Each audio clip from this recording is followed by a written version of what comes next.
मरने से पहले विदुर ने खोला राज, युधिष्ठिर रह गए स्तंभ। दोस्तों, जिनकी बाड़ी से कभी हस्तिनापुर को धर्म का सही मार्ग मिलता था, जिनकी बुद्धि के आगे बड़े बड़े योद्धा भी सिर झुका देते थे, वही महात्मा विदुर अब वन में कठोर तपस्या कर रहे थे। वह संसार से विदा लेने की तैयारी में थे। जब धर्मराज युधिष्ठिर ने उन्हें वन में देखा तो उनकी आंखें नम हो गई, लेकिन विदुर के चेहरे पर अद्भुत शांति थी, ना कोई मोह, ना कोई भय। तभी विदुर ने युधिष्ठिर से ऐसी बात कही जिसे सुनकर उनका हृदय कांप उठा। तो दोस्तों, यह रहस्य को जानने के लिए वीडियो को अंत तक जरूर देखिए। तो चलिए दोस्तों, वीडियो शुरू करते हैं। महाभारत का युद्ध खत्म हो चुका था, सभी कौरव मारे जा चुके थे और युधिष्ठिर हस्तिनापुर के राजा बन गए थे। पुत्रों के दुख और शोक से टूटे हुए धृतराष्ट्र ने राजमहल छोड़ने का फैसला किया। उन्होंने अपनी पत्नी गांधारी, संजय, विदुर और कुंती के साथ तपस्या करने के लिए वन का मार्ग अपनाया। वन में महर्षि वेद व्यास के आश्रम में रहने लगे। वहीं उन्होंने सादा जीवन अपना लिया और तपस्या में अपना समय बिताने लगे। एक दिन श्री कृष्ण और पांडव धृतराष्ट्र से मिलने वेद व्यास के आश्रम में पहुँचे। वहाँ पांडवों ने जो दृश्य देखा वह उनके हृदय को छू लेने वाला था। धृतराष्ट्र सिर पर घड़ा रखकर पानी लाने जा रहे थे। माता कुंती आश्रम में झाड़ू लगा रही थी और माता गांधारी आश्रम में कामों में लगी हुई थी। यह दृश्य देखकर युधिष्ठिर की आंखों में आंसू भर आए। वे बोले, तातश्री, यह सब क्या है? आप तो हस्तिनापुर के महाराज थे, आपको यह सब करने की क्या आवश्यकता है? जिनकी सेवा में दिन रात दासियां लगी रहती थी, आज वे खुद दिन रात काम कर रहे हैं। इतना कहकर युधिष्ठिर कुछ पल के लिए मौन हो गए, फिर धीरे से आगे बोले, तात श्री, यदि हमसे कोई भूल हुई है, यदि हमारे कारण आपको यह दिन देखना पड़ रहा है, तो हमें क्षमा कर दीजिए। हम आपके अपराधी हैं। आपने जीवन भर हस्तिनापुर को संभाला और आज आप कष्ट उठा रहे हैं। यह सब देख करके हमारा दिल व्याकुल हो उठा है। आप हमारे साथ हस्तिनापुर लौट चलिए, वहाँ आपकी सेवा करना ही हमारा सौभाग्य होगा। आपके चरणों की सेवा ही हमारे लिए सबसे बड़ा धर्म है। धृतराष्ट्र हल्की मुस्कान के साथ बोले, पुत्र, जो खुद को भगवान की सेवा में समर्पित कर देते हैं, वे दूसरों से सेवा नहीं करवाते। अपना काम खुद ही करना सच्ची साधना है। राज सिंहासन पर बैठकर मैं संसार को देखा था, लेकिन अब त्याग के रास्ते पर चलकर मैं अपने आप को देख रहा हूँ। यही मेरे जीवन की यात्रा है और इसी में मुझे शांति मिल रही है। इसलिए तुम लोग हस्तिनापुर लौट जाओ, प्रजा की सेवा करो, वही तुम्हारा सच्चा धर्म है। इतना कहकर धृतराष्ट्र कुछ पल के लिए मौन हो गए, फिर धीरे से आगे बोले, याद रखो पुत्र, राजा का जीवन उसका अपना नहीं होता, वह अपनी प्रजा का होता है। यदि तुम धर्म और न्याय से राज चलाओगे तो वही मेरे लिए सबसे बड़ी संतोष और शांति होगी। यह सुनकर युधिष्ठिर और भी व्याकुल हो उठे। उनकी आंखें नम थी, वाणी काँप रही थी। वे बोले, तातश्री, यदि आप हस्तिनापुर पर वापस नहीं चलेंगे तो मैं भी यहीं रहकर आप सबकी सेवा करूंगा। इस पर धृतराष्ट्र गंभीर स्वर में बोले, पुत्र, जब मैं हस्तिनापुर के राज सिंहासन पर बैठा था तब मैं राजा कम और पिता अधिक था। मैं सदा पुत्र मोह में बंधा रहा। उसी मोह और माया ने मेरे विवेक को ढक लिया। मैं देख नहीं सका कि कौन सही है कौन गलत। मोह के कारण मैं सत्य को पहचान नहीं पाया, धर्म और अधर्म में अंतर नहीं समझ सका। मैंने कई बार अन्याय होते देखा, पर मेरा हृदय दुर्योधन के पक्ष में झुकता रहा। आज सोचता हूँ, यदि मैं उस समय मोह त्याग कर न्याय का साथ दिया होता तो शायद इतना बड़ा विनाश ना होता। यह जो महाभारत का युद्ध हुआ, यह केवल राज सत्ता की लड़ाई नहीं थी, यह मेरे अंधे प्रेम और कमजोर निर्णय का परिणाम भी था।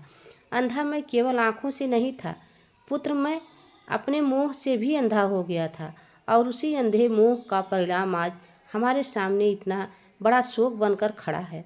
इतना कहकर धृतराष्ट्र ने गहरी सांस ली और शांत स्वर में कहा, अब मैं इस मोह माया से दूर होकर अपने जीवन की शेष सांसें प्रभु स्मरण और तपस्या में बिताना चाहता हूँ, ताकि मेरे मन को शांति मिले और आत्मा को सच्चा मार्ग। इसलिए तुम सब हस्तिनापुर लौट जाओ और राज का भार संभालो। फिर धीरे से आगे बोले, युधिष्ठिर, तुम्हारा काका श्री विदुर तो महान तपस्वी बन गए हैं। यह सुनकर युधिष्ठिर चौंक उठे। वे व्याकुल हो स्वर में बोले, आप क्या कह रहे हैं? काका श्री विदुर महान तपस्वी बन गए हैं? तभी वहां मौजूद महर्षि वेद व्यास ने कहा, वे तपस्या कर रहे हैं। उन्होंने अन्न और जल दोनों का त्याग कर दिया है, अपना जीवन हवा में चला रहे हैं। वे एक स्थान पर अधिक समय तक नहीं रुकते, सदा भ्रमण करते रहते हैं। उनका मन अब संसार से पूरी तरह हट चुका है। यह सुनकर युधिष्ठिर बोले, मैं काका श्री को कहीं से भी ढूंढ कर लाऊंगा। इतना कहकर वे बिना देर किए उन्हें खोजने के लिए वन की ओर निकल पड़े। उनके मन में चिंता भी थी और कर्तव्य का भाव भी। जब विदुर ने युधिष्ठिर को अपनी ओर आते देखा तो वे तेज कदमों से आगे बढ़ने लगे, मानो वे उनसे मिलना ही नहीं चाहते हों। युधिष्ठिर उन्हें पुकारते हुए पीछे पीछे चलते रहे, लेकिन विदुर जी ने एक बार भी पीछे मुड़कर नहीं देखा था। वह वन भी घना हो चुका था, चारों ओर सन्नाटा था। ऊंची ऊंची वृक्ष थे, शांत वातावरण और पत्तियों की हल्की सरसराहट। आखिर में विदुर एक बड़े पेड़ के नीचे रुक गए। उनका शरीर बहुत दुबला हो गया था, लेकिन उनके चेहरे पर एक अलग चमक थी, ऐसी शांति जो तपस्या और भगवान के भजन से मिलती है। युधिष्ठिर थके हुए और भावुक होकर उनके पास पहुँचे और उनके चरणों में गिर पड़े और बोले, काका श्री, क्या मुझसे कोई गलती हो गई है? आप मुझे देखकर क्यों भाग रहे हैं?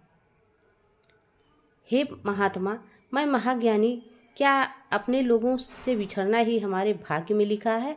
युद्ध भूमि में ना जाने कितने रिश्ते हमारे हाथ से छिन गए। पौत्र से लेकर पितामह तक, अब तात श्री और माता श्री भी हमसे दूर हो गए हैं। पर आप हमसे दूर मत जाइए काका श्री। तब विदुर ने धीरे से गंभीर होकर कहा, पुत्र, मैं तुमसे दूर नहीं भाग रहा था। मुझे पता था कि तुम अकेले मुझे नहीं खोज पाओगे, इसलिए मैं खुद तुम्हारे सामने आया हूँ और जानबूझकर तुम्हें अपने पीछे लगाकर यहाँ ले आया हूँ, सबसे दूर इस एकांत में, क्योंकि जो बात मैं तुमसे कहना चाहता हूँ वह सबके सामने नहीं कही जा सकती थी। इसलिए मैंने यह रास्ता चुना और तुम्हें सबसे दूर इस जंगल में लाया। यह सुनकर युधिष्ठिर भावुक होकर बोले, काका श्री, मुझे समझ नहीं आ रहा है कौन सी बात कहना चाहते हैं जो आप किसी और के सामने नहीं कह सकते। विदुर जी शांत स्वर में बोले, पुत्र, अब मैं अपना शरीर त्यागना चाहता हूँ। यह सुनकर युधिष्ठिर की आंखें भर आई। वे कांपते स्वर में कहा, काका श्री, ऐसा मत कहिए, आप हमें छोड़कर नहीं जा सकते। आपकी चतुराई, आपका ज्ञान, आपकी नीति के बिना मैं राज्य कैसे संभाल पाऊंगा? मुझे आपकी आवश्यकता है। तब विदुर ने शांत स्वर में कहा, पुत्र, निराश मत हो। शरीर का जाना बिछड़ना नहीं होता। सच्चा संबंध आत्मा का होता है, देह का नहीं। हम दोनों अलग नहीं हैं पुत्र। हमारे शरीर भले ही अलग अलग हैं, लेकिन हमारी आत्मा एक ही है। तुम नहीं जानते हो पुत्र, हम दोनों उसी दिव्य शक्ति के अंग हैं जिसे यम कहते हैं। मृत्यु अंत नहीं है, यह केवल एक परिवर्तन है। ये शरीर नश्वर है, एक दिन इसे मिटना ही है। इसलिए मैं इस शरीर का त्याग कर अपनी चेतना को तुम्हारी चेतना में विलीन करना चाहता हूँ, ताकि मेरा ज्ञान, मेरा अनुभव सब तुम्हारे भीतर जीवित रहे, ताकि मेरा ज्ञान, नीति, मेरा अनुभव सब तुम्हारे भीतर जीवित रहे। अब भय मत करो, बिना पलक झपकाए मेरी आंखों में देखो।